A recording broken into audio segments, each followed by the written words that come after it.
बिस्मिल्लाहिर्रहमानिर्रहीम। अस्सलाम वालेकुम व्यूअर्स, उम्मीद है आप सब खैर और आफियत से होंगे। तीसरी अप्रोच हमारे पास जो आई है वो हमारे पास क्या आई है, नेचुरलिज़म। देखें, नेचुरलिज़म का जो पर्सपेक्टिव्स है वो ये कहता है कि ये सबसे पहली बात तो ये है कि ये आइडियलिज़म के अगेंस्ट है, ठीक है। और ये सिर्फ़ नेचुरल चीज़ों पे डिपेंड करता है, यकीन रखता है कि भाई दुनिया में जो चीज़ है वो नेचर पे डिपेंड करता ही है। और ये जो है ये बिलीफ गॉड पे बिलीव नहीं करता, ये जो खुदा है बिलीव नहीं करता। और ये मोनिस्टिक्स कॉन्सेप्ट है, मतलब इसके अंदर जो है वो सिर्फ एक ही कॉन्सेप्ट है, वो क्या कॉन्सेप्ट है, नेचर का। यानी कि ये नेचुरलिज्म है जो ये नेचर पे क्या करता है, बोलता है दुनिया में जितनी भी चीज़ है वो सब क्या है, वो नेचर पे डिपेंड करते हैं। और ये खुदा का भी बिलीव नहीं करता और ये मोनिस्टिक कॉन्सेप्ट को देता है। अगर हम नेचुरलिज्म को एजुकेशन पॉइंट ऑफ व्यू से देखें तो क्या कहता है, ये कहता है कि भाई जो चिल्ड्रन है ना, उनके उनको उनके अराउंड एजुकेशन होनी चाहिए। Centre of education should be around the children. जो जो एजुकेशन है वो चिल्ड्रन के जो लर्नर है उसके अराउंड होनी चाहिए। और वो दूसरा कह रहा है कि जो लर्नर को इंटरेस्ट है, take care of a children interest, जहाँ पे चिल्ड्रन इंटरेस्ट ले रहा है उसको उसी की तरफ आपको क्या करना चाहिए, इसको लेकर जाना चाहिए।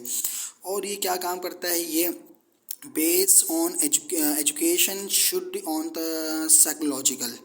और ये डिपेंड करता है किसके ऊपर, साइकोलॉजिकल पर्सपेक्टिव्स के ऊपर भी क्या करता है, ये डिपेंड करता है। और ये क्या करता है, ये इन्वायरमेंट को अडॉप्ट करता है। इन्वायरमेंट में जो चीज़ें होंगी उसको क्या करेगा, अडॉप्ट करेगा। यानी कि नेचुरलिज्म जो है वही बात आ गई बिहेवियर के ऊपर। ये नेचुरलिज्म जो है बिहेवियर के ऊपर डिपेंड करेगा, इन्वायरमेंट में जो चीज़ें हो रही है इसी को वो देखेगा।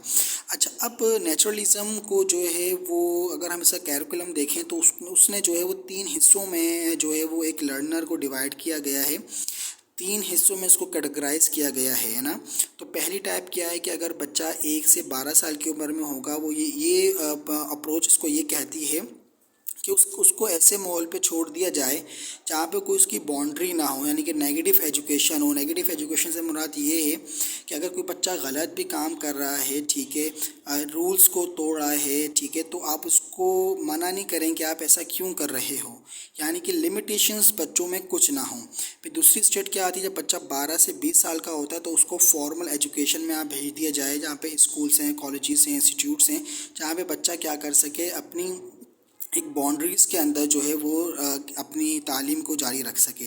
फिर जब वो बच्चा 20 साल या उससे ऊपर चला जाता है तो उसको फील्ड बेस्ड एजुकेशन दी जाए, मतलब कि उसको जो है वो क्रिटिकल थिंकिंग की तरफ मुतवज्जा उसको कर दिया जाए, उसको एक्सपेरिमेंटल एजुकेशन की तरफ मुतवज्जा जो है वो कर दिया जाए।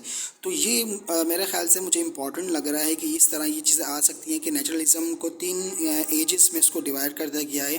तो ये चीज़ लाजमी इसको देख लीजिएगा, 1 से 12 में कोई बाउंड्रीज नहीं हो, नेगेटिव एजुकेशन इसको आप दें। नेगेटिव से मुराद ये है कि आप बच्चा जो भी क्लास के अंदर कर रहा है, घर में कर रहा है, उसमें कोई रूल्स आप उसको जो है ना उसको लिमिटेड ना करें उसके ऊपर।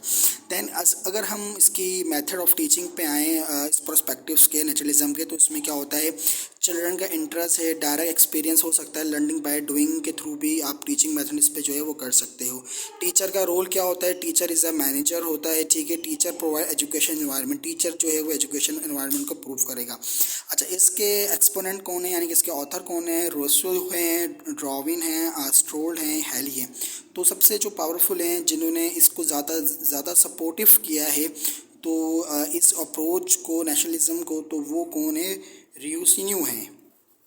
तो ये चीज़ आप इसको देख लीजिएगा। इंशाल्लाह नेक्स्ट वीडियो के अंदर हाजिर होते हैं, 4 पर्सपेक्टिव से हमारा, हम उस पर डिस्कस करेंगे। अपना ख्याल रखिएगा। अस्सलाम वालेकुम।